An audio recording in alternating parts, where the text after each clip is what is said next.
L'entrepreneur est une personne qui porte une vision et qui veut la réaliser. La jeune femme qui sera ce soir sur notre plateau en est une illustration y afférente.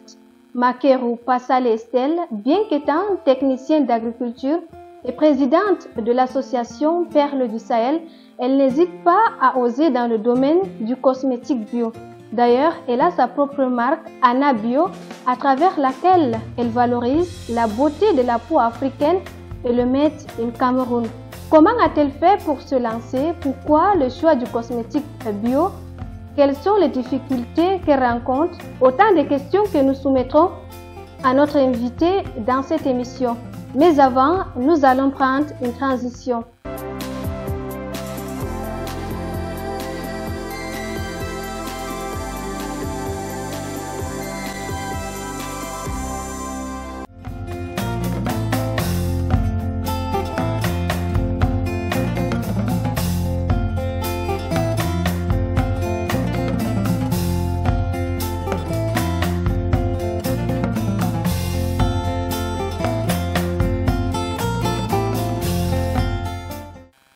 Nous sommes de retour avec vous sur ce plateau de l'émission Femmes qui osent en compagnie de notre invitée Makerou Passale Estelle. Bonsoir et bienvenue sur le plateau de l'émission Femmes qui osent. Bonsoir Fadimatou, bonsoir chers téléspectateurs et merci de me recevoir sur ton plateau ce soir. Avant de commencer cet entretien, je vous propose à vous et à ceux qui nous regardent de suivre ce portrait.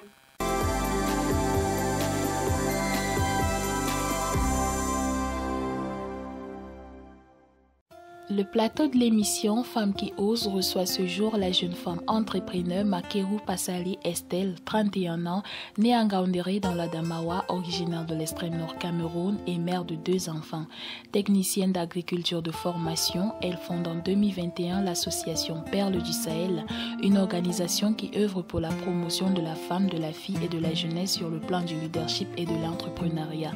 Médaillée d'argent aux Jeux FENASCO League à Maroua en 2011, médaillée d'or à la 21e édition des Jeux universitaires Maroua 2018 avec le fan club UMA, elle prend part au programme Youth Connect 2018 à Yaoundé en tant que finaliste avec son projet portant sur la fabrication d'une épice à base d'oignons à Yaoundé. En 2019, elle participe à Discover Projet Bogo avec AISEC Maroua et à la conférence Youth Speak Forum organisée par AISEC Cameroun à Maroua en 2020. Elle participe également à la 7e édition de la Bourse de développement de la jeunesse organisée par l'association Kaikam à Yaoundé. Makerou Passale Estelle crée une entreprise de fabrication des produits cosmétiques bio dénommée Anna Bio qui valorise la beauté africaine et le Made in Cameroun. Elle organise des causeries éducatives, des séances de renforcement des capacités sur l'action sociale, humanitaire et des activités socio-culturelles. Femme dynamique, travailleuse et courageuse, elle est une source de motivation pour la jeunesse. Makerou Passale Estelle, vous êtes une femme qui entreprend dans le cosmétique bio. Il y a 5 mois, vous avez créé votre propre marque, Anna Bio, alors que vous êtes technicienne d'agriculture. Racontez-nous à quel moment vous vous êtes dit, c'est bon, je me lance. Anna Bio, c'est une histoire qui a commencé du jour au lendemain parce que j'ai toujours eu des problèmes de peau et j'ai toujours eu du mal à trouver une gamme de produits cosmétiques adaptés à ma peau à prix abordable. Donc du coup, un jour, j'ai vu une annonce où on devait former des femmes une formation en présentiel ici à Maroua sur comment fabriquer des produits cosmétiques et je me suis dit que voilà une belle opportunité pour pouvoir fabriquer des produits cosmétiques pour moi uniquement parce que j'ai toujours eu ces difficultés à trouver une gamme adaptée à ma peau et comme je le disais tout à l'heure, à prix abordable. Donc j'ai commencé à faire des produits, à fabriquer des produits cosmétiques, des savons, des laits de toilette uniquement pour moi. Et il y avait les membres de ma famille qui ont également voulu essayer mes produits et ils ont commencé à dire que bon, tes produits sont vraiment bien, ça n'agresse pas la peau, pourquoi ne pas également fabriquer pour nous? Et c'est ainsi que j'ai commencé donc à fabriquer des produits et je me suis dit que d'accord, pourquoi ne pas créer également une entreprise pour pouvoir également mettre à la disposition de chacun des produits adaptés à l'entretien de leur peau à des prix abordables. Pourquoi avez-vous décidé de fabriquer des produits cosmétiques et précisément bio? J'ai plus opté pour cette catégorie de produits bio parce que je me suis dit qu'avec des produits que nous-mêmes nous connaissons, la provenance, et nous ne risquons pas d'agresser notre peau. Et l'utilisation des produits bio, c'est plus conseillé pour l'entretien de la peau. Et dans notre localité ici, nous avons vraiment cette matière première des huiles végétales qui sont très très nourrissantes pour la peau. Donc je me suis dit pourquoi pas plus se pencher vers ce concept-là que de se lancer dans quelque chose qui ne serait vraiment pas bénéfique pour la santé. Quelles sont les stratégies que vous mobilisez pour la promotion et la commercialisation de vos produits? Alors, comme nous sommes encore dans nos débuts, nous nous basons plus sur les publicités que nous faisons sur les réseaux sociaux pour partager avec ceux qui seraient intéressés nos produits.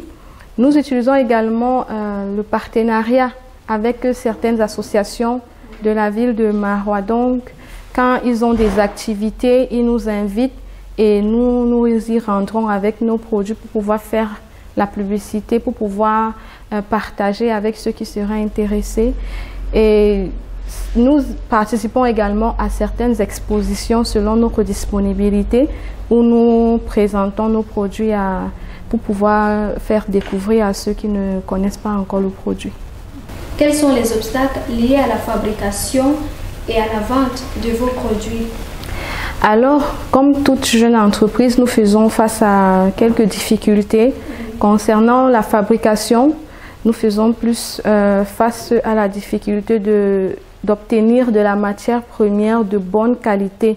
Ces huiles végétales, parfois les fournisseurs ne nous donnent pas ou ne mettent pas à notre disposition des produits purs. En fait, parfois ils font des mélanges et puis lors de la fabrication, ça nous cause des soucis parce qu'il faut respecter un certain nombre de normes dans la saponification. Donc, il y a cette difficulté-là à laquelle nous faisons face lorsqu'il faut produire. Et pour produire également ou fabriquer, comme présentement nous le faisons de manière manuelle, nous avons des difficultés parce que nous ne pouvons pas produire en très grande quantité. Il y a des entités qui nous demandent de faire les ventes. Ils voudraient qu'on les livre en gros, mais parfois nous sommes un peu butés parce que nous le faisons encore de manière manuelle. En ce qui concerne la vente, les difficultés auxquelles nous faisons face, c'est que la majorité de nos cibles ne connaissent pas encore véritablement les bienfaits de notre produit. Donc, c'est un peu difficile de faire des ventes comme les objectifs que nous nous fixons. Mais nous ne perdons pas espoir. C'est pour cela que nous passons la majorité de notre temps à présenter le produit pour que chacun le découvre. Et on pense également à créer une unité de vulgarisation, de marketing pour pouvoir pallier à ces problèmes-là. Donc, il y a tellement de difficultés, mais je vais juste mentionner ceci pour le moment. Là où vous êtes, est-ce que vous nourrissez des ambitions avec votre marque Anabio? Oui, je nourris beaucoup d'ambitions avec Anabio. Déjà, à la base, Anabio, c'est Soyons bio. Anabio en munda et bio en français, donc c'est Soyons bio. Les ambitions que je nourris avec Anabio, c'est vraiment que dans le futur, nous puissions quitter de entreprise maison à une entreprise vraiment tout établie et que nous puissions franchement mettre à la disposition des femmes des produits qui vont leur valoriser, des produits qui vont résoudre leurs problèmes de peau et protéger tout leur corps et vraiment avoir de l'impact sur elles sur le plan physique et moral. Parce qu'une marque, ce n'est pas juste le produit physique, mais la valeur également derrière laquelle est cachée les ambitions de l'entreprise. Alors, on vient d'apprendre maintenant que vous venez de lancer un nouveau projet intitulé Ambassadrice Perles du Sahel. De quoi s'agit-il exactement? Merci pour cette question, Fadimatou. Ambassadrice Perles du Sahel, c'est un programme que moi et mon organisation Perles du Sahel, nous avons mis sur pied pour pouvoir accompagner, outiller et former les jeunes femmes, les jeunes filles du Sahel pour que celles-ci puissent être en mesure de défendre leurs idées de projets, défendre leurs projets, leurs entreprises, que cela soit devant les aînés, que cela soit devant un jury ou bien devant des partenaires, des bailleurs de fonds. Étant donné que nous avons fait le constat lors de nos différentes activités que nous menons au quotidien avec Perles du Sahel, que la jeune fille a souvent de très très belles idées, surtout la jeune fille du Sahel, la jeune femme du Sahel, elles ont souvent de très très belles idées qui peuvent vraiment contribuer au développement de la communauté, mais parfois liées au manque d'outillement ou bien au manque de stratégie pour pouvoir transmettre les informations découlant de leur projet. Elles n'y arrivent pas parce qu'elles ont des blocus, elles ne sont pas outillées. Donc nous, on se donne donc pour mission avec ce projet de former la jeune fille pour que celle-ci soit plus stratégiquement outillée pour défendre librement ses idées. Est-ce que, en dehors de cela, il y a d'autres activités qui vous tiennent à cœur? La majorité des activités que je mène au quotidien sont celles humanitaires avec Perles du Sahel. Et nouvellement, depuis 5 mois aussi, nous avons Anabio.